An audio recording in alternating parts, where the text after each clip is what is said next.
News 24 और मैं हूं आपके साथ सपना। आज हम बात करने जा रहे हैं उस राजनीतिक भूचाल की जिसने हरियाणा की सत्ता और चुनाव प्रक्रिया दोनों पर बड़ा सवाल खड़ा कर दिया है। जी हां, बीते 24 घंटे में राहुल गांधी द्वारा किए गए बड़े खुलासे ने राजनीतिक हलकों में हलचल मचा दी है। उनका दावा है कि हरियाणा में कथित तौर पर पावरलियन जनता पार्टी ने एक बेईमानी, पक्षपाती और मनमाने चुनाव आयोग के साथ मिलकर वोटर लिस्ट में खुले आम धांधली की। राहुल गांधी पहले भी चुनाव सुधारों की मांग कर रहे हैं, लेकिन इस बार उनके आरोप सीधे इस बात पर इशारा कर रहा है कि ये लूट संगठित तरीके से की गई है। उनका कहना है कि जिन लोगों ने वोट डाले गए उनमें हजारों ऐसे मतदाता थे जो सूची में होने ही नहीं चाहिए थे, तो दो जगह रजिस्टर नाम और कई ऐसे आईडी जिनकी वास्तविक पर आज सवाल उठ रहे हैं। राहुल गांधी ने यह भी आरोप लगाया कि इस धांधली को सिर्फ नजरअंदाज नहीं किया गया, बल्कि इसे प्रणालीबद्ध तरीके से लागू किया गया ताकि सत्ता किसी भी कीमत पर एक ही दल के हाथ में बनी रहे। इसी के चलते आज देश भर में एक बड़ा राजनीतिक प्रश्न उठ रहा है।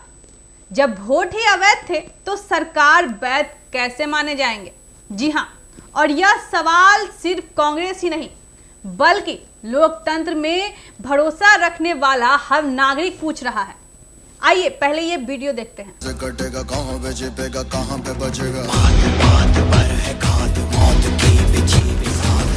वीडियो के सामने आने के बाद चीजें और साफ दिखाई देने लगी।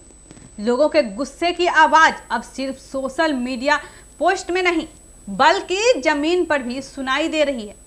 हरियाणा के कई इलाकों में जनता ने सरकारी कार्यक्रमों का बहिष्कार शुरू कर दिया है। जी हां, जनप्रतिनिधियों के सामने जनता खुलेआम यह सवाल रख रही है, अगर चुनाव ईमानदार थे तो हजारों फर्जी वोट कैसे पड़े? जी हां, अगर सब कुछ प्रक्रिया के मुताबिक था तो इतने नाम बिना सत्यापन के कैसे शामिल कर दिए गए?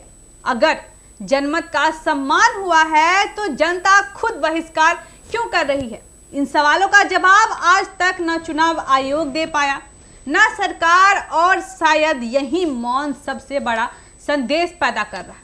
और शायद यही मौन सबसे बड़ा संदेह पैदा कर रहा है। देश में लोकतंत्र की ताकत वोट से बनती है। वोट सिर्फ एक बटन दबाने का नाम नहीं, वोट जनता का आशीर्वाद होता है, जनता का आदेश, जनता का विश्वास। और जब यही वोट सवालों के घेरे में हो तो लोकतंत्र की नींव डगमगाने लगती है। जी हाँ, राहुल गांधी के खुलासे के बाद अब विपक्ष लगातार यह मांग कर रहा है कि हरियाणा की वोटर लिस्ट की फॉरेंसिक जांच की जाए। जिन इलाकों में धांधली के आरोप हैं वहां पूर्ण मतदान कराया जाए, चुनाव आयोग की भूमिका की न्यायिक समीक्षा हो, भविष्य में ऐसी धांधली रोकने के लिए कानूनी सुधार किए जाए। वहीं दूसरी तरफ सत्ताधारी दल इस आरोपों को निराधार बताकर खारिज कर रहा है, लेकिन जनता की आवाज अब पहले जैसी शांत नहीं है।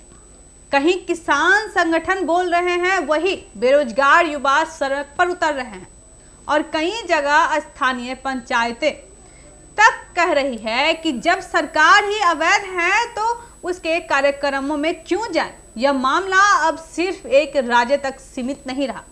यह मुद्दा देश भर में चुनावी विश्वसनीयता, लोकतांत्रिक व्यवस्था और जनता के अधिकारों से जुड़ गया है। क्योंकि अगर आज धांधली को नजरअंदाज किया गया तो कल किसी भी राज्य में जनता की आवाज को कागजों के खेल में बदल दिया जाएगा। आज की बड़ी खबर यहीं तक है। इसमें आपकी क्या राय है हमें कमेंट करके जरूर बताएं। ऐसे तमाम खबरों के लिए जुड़े रहें हमारे साथ एक न्यूज़ 24 से। धन्यवाद।